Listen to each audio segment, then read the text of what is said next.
If you are a student who's been thinking about starting affiliate marketing, but you keep wondering, how do I find time for this without burning out or messing up my grades? I get it. Back when I was a student, I saw other people doing the physical version of affiliate marketing, having to sell supplement or event ticket, and they have to go dorm to dorm, student to student, trying to convince people to buy just to earn a small commission. And honestly, I did feel sorry for them because, if you're spending hours chasing tiny commissions, having to meet every single student, and most of the time you don't even get leads, not to talk of even sales, when do you actually have the time to rest, study, or even just be a student? Over the years though, I realized something. Affiliate marketing doesn't have to be that hard, and you definitely don't need to do it like a full-time creator. In today's world, everything is digital, and that actually makes things a lot easier. But if you do not approach it the right way, it can still lead to burnout. Which is why in this video, I will be showing you the exact steps to do affiliate marketing as a student in a simple, realistic way that I wish I knew years ago. And you want to stick around to the end because later in the video, I would also show you where exactly to find affiliate programs that actually make sense for students, not the random stuff everyone else promotes. Now, we want to start with what most students get wrong about affiliate marketing and why it actually causes unnecessary burnouts. So now here's the problem. Most students who get into affiliate marketing end up copying the typical affiliate marketing route, the one designed for full-time creators who have like the 8 hours a day to dedicate to this. They watch YouTube gurus telling them to post 3 times a day on every platform, build massive email lists, run paid ads, create sales funnels. Now, those stuff works if you are doing it full time. And then there's the product problem. They sign up for random high-ticket affiliate programs, promoting things like expensive business courses that they've never taken, crypto trading platform they don't even understand, weight loss supplements they have never used. Basically, stuff that has nothing to do with their actual life as a student. And here's what happens. It feels inauthentic, and honestly, it becomes impossible to maintain. You're actually watching YouTube videos of gurus by 11 p.m. telling you to just post more on social media or to build a funnel, but you have 9 a.m. lectures tomorrow and even 2 assignments due Friday. Now, here's the thing. That advice is not going to work for you, not because it doesn't work and not because you're doing something wrong. The truth is that affiliate marketing for students shouldn't look like the typical affiliate marketing for full-time creators.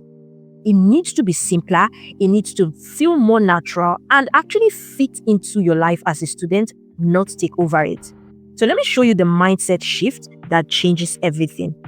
Now, you want to forget everything you heard about selling or convincing people to buy. You want to think of affiliate marketing like recommending a movie, not selling a product. Now, let me explain that to you. Now, think about when you watch a really good movie. Let's say you just finished watching a Netflix series that completely hooked you. What do? You tell your friends about it, right? And you are not pressuring them.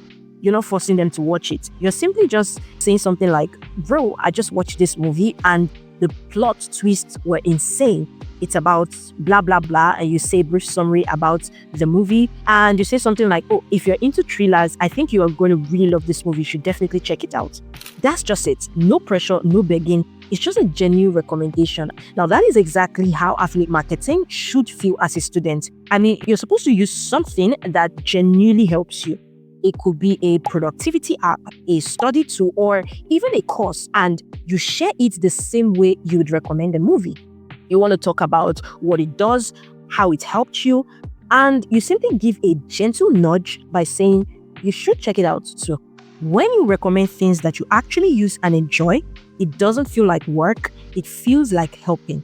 And that is the secret that most people miss. Now, in the next section, I'm going to be walking you through the exact step-by-step process, and I'm going to show you where to find affiliate programs that actually make sense for your student life.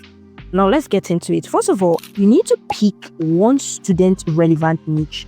Now, you want to pick a niche, but not just any niche. You want to pick something that is already part of your student life. Here are some ideas. For example, you want to go with something like productivity tools. It could be Notion, it could be Grammarly, it could be study apps that you use, or you want to go with creative tools, probably like Canva Pro, Adobe Creative Cloud, of course, the student plans, the one that help with your creativity as a student, or you can go with budget/finance tools, which are really critical for students. There are students' discount apps, cashback platforms, and the likes. Or you can go with side hustle tools, whether it's affiliate marketing for Fiverr, Upwork, or other design resources. Now, you want to pick something that you already use in your student life. You don't want to pick something that is vague to you, something that you haven't used before, and you just want to promote. The best affiliate products are the ones sitting right in your daily routine, because when you already use it, creating content about it feels supernatural. Now, the next step that you want to do is you want to sign up directly for affiliate programs, not marketplace. And this is super important. I know in the past I've talked a lot about marketplaces like Digistore24, ClickBank, Impact, PartnerStack, and the likes. There are a lot out there, but as a student, you need to understand that those may not be the best fit for you. When you go to platforms like Digistore24 or ClickBank, thinking that that is where you get all the affiliate programs and the best ones there is, you could end up with a problem. And here's the problem. These platforms are mostly filled with info products, business courses, supplements, and random stuffs that do not really have anything to do with actual students. Now, don't get me wrong, they have good products, but for full-time people who actually use those day-to-day stuff, business people, content creators, those in the health and wellness niche. Instead, what you want to do is you want to go directly to the tools that you already use and sign up for their affiliate program. In this age and time, a lot of tools out there have the affiliate programs for them. Now, here are some examples. You can leverage Notion, which is a typical student tool for organization. Notion has an affiliate program. You can use Grammarly. It has an affiliate program. Or you can use Skillshare. Skillshare has an affiliate program. You can leverage Canva Pro. It has an affiliate program.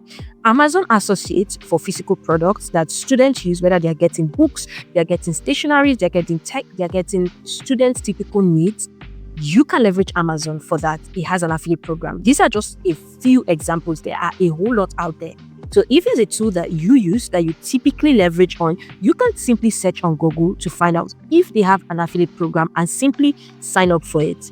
And once you sign up for it, you'll be able to get your unique affiliate link and you're ready to go. Now, trust me, this approach is 10 times better than promoting random products that you have never heard of. Now, stick with me because this next step is where we talk about the platform strategy. And the next step is choosing one platform to focus on. Here's another mistake that a lot of people who are students trying to do affiliate marketing. Here's one mistake they make. They're trying to be everywhere at the same time. They want to be on Instagram, they want to be on TikTok, they want to be on YouTube, on Twitter, on Pinterest, on Reddit, on Quora, all at the same time, because probably they feel the more visibility you get, the more chances you have on making your affiliate marketing sales. But posting on all of these platforms equals to burning out quickly in a matter of weeks. You don't want to do that. Instead, you want to pick one platform and master it. Now, here are a few options you can choose. There's TikTok or Instagram Reels. Of course, if you're comfortable on camera and you want growth. There's also YouTube Shorts, where if you want long-term searchable content that compounds over time. There's also Twitter. There's also the Thread. If you prefer writing or engaging in text, meaning you don't have to show your face, all you have to do is post written content. Or Pinterest if you want passive, low-maintenance traffic. You want to pick one, you want to master it. Don't spread yourself too thin trying to be everywhere. You have exams to study for, you have assignments to take, you have a lot of other things to do as being a student. The least you want is for that to affect your grades, affect you mentally, and cause you to burn out.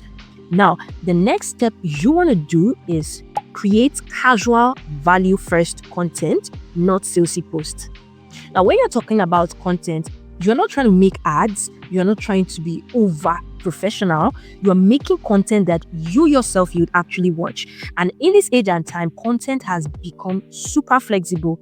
You do not have to have the perfect background, the perfect props, the perfect camera. You are just doing you. That is content in itself. Now, here are some content ideas that you can actually leverage on as a student. You can say apps I actually use to stay organized as a student. Or you can say how I take note faster with so tool. And in the video, you can mention the tool that you typically use. You can also say free tools every student should know about. and you talk about the tools, what they do, and how they helped you. I think one thing that would really help you is trying to always relate this to how it helps you. Remember, you are recommending a tool you already use. And one way that people can get really drawn in better is when you actually share your own natural opinion, your own natural experience with whatever tool that you're actually sharing or recommending. And also you can do before versus after using either tools or apps, probably for assignments, for projects, whatever it is. You want to walk people through on how you use the tool. You want to show your screen, talk about the benefits. You want to make it conversational, as in-depth, as detailed as possible. Share your honest, real opinion about it. If the tool is not worth promoting, don't promote it.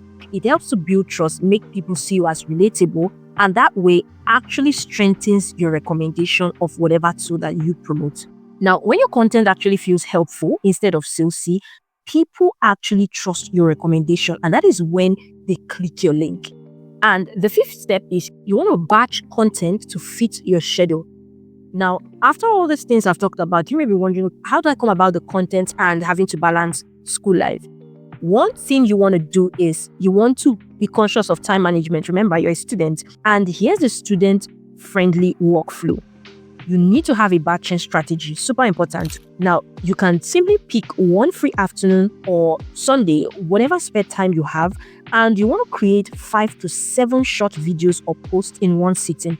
I would actually advise or suggest that you focus on either short or written content instead of long form, because with shorts you can create more in less time, as well as written content too. Then you can schedule them for the week. You can create 1 week, 2 weeks ahead, 1 month ahead, as fast as you can. There are a lot of free tools out there. You can use TikTok's inbuilt scheduler. TikTok has that. You can use Meta Business Suite for Instagram. You can use YouTube's scheduler for shorts. Now, here's the beauty of this approach and why it's going to help you very well as a student. When you do like 2 hours, maybe on Sunday, that 2 hours alone can run your content for the entire week or 2 weeks, depending on the kind of content you are creating. That means that affiliate marketing is happening in the background while you are pretty much in class, hanging out with your friends, doing your assignments, taking your test, whatever it is. You've created your content, you schedule it for upload, you've added your affiliate link, and you set up all of your affiliate stuff in the background. So when that content is automatically posted, people click the link in the background, it takes them to the link where they can actually get the product. And when they purchase the product, you receive your commission all in the background. And when you do it this way, affiliate marketing doesn't compete with your studies. Instead, it complements them. So we're going to be talking about balance, because this is what most people worry about. How do I do this without it taking over my life? Now, you do not need to post every day. That's the truth. Especially as a student, you already have like a full plate on your hands. You don't need to spend hours on this. 2 to 3 posts per week is enough. That's like literally 20 to 30 minutes of actual work per week if you're batching your content maybe on the weekends. You need to set clear boundaries. Your study comes first, always. As a student, content creation fills in the gaps. It doesn't replace your priorities at all. You want to use your natural breaks, probably batching content on weekends, during semester breaks, or when you have lighter course loads. Again, you want to track your stats once in a week, not obsessively every day. You're not refreshing your YouTube analytics to see how many views you've got. You're not going to TikTok every 30 seconds to see how many views you've suddenly got. Instead, you want to simply check once a week. And what you are checking for is you want to check what is working, you adjust and move on. So when you see a content that's actually working, gaining traction, you try to understand what exactly makes this content gain traction. Is it because of how I positioned the topic? Is it because of the storytelling? Is it because of what I'm talking about, the tool? And that way you can decide what to double down on and what to not focus on. So you may want to channel your effort into topics that are more resonated on by your audience. Now, very importantly, let's talk about realistic expectations. Now, you're not trying to make $10,000 per month right now or $20,000 per month right now. Instead, you're building something that could bring in some extra $50, extra $100, extra $200, and more over time. Something that is enough to cover your transport, buy lunch without asking your parents, save up for something that you actually want, or just cover some little expenses here and there. And you are doing it without having to sacrifice your grades. Now, here's something that people don't typically tell you. As a student, you are already surrounded by other students. They trust your recommendation more than they trust some random influencers with 500k followers, because you are in the same boat as them. You understand the struggles literally. So that is your edge. You are relatable. You are living the same life as they are. So when you say this app helped me to organize my assignment, they believe you. The goal is not to become a full-time marketer overnight. It's to slowly build an income stream that supports your life as a student without stress, without burnout, or even the guilt of having to neglect your grades or education. I do hope you found this pretty helpful. And if you found what I just shared helpful, then you definitely find what I'm about to share with you super helpful. Now, do know that affiliate marketing is just one way for you to be able to earn online as a student. There are several other things that you can leverage on. So if you think, with all you shared, affiliate marketing is not for me, well, not to worry, because I'm going to be sharing with you 7 best profitable ways that you can earn online as a student. Click the video you see on your screen right now to watch the full video on that.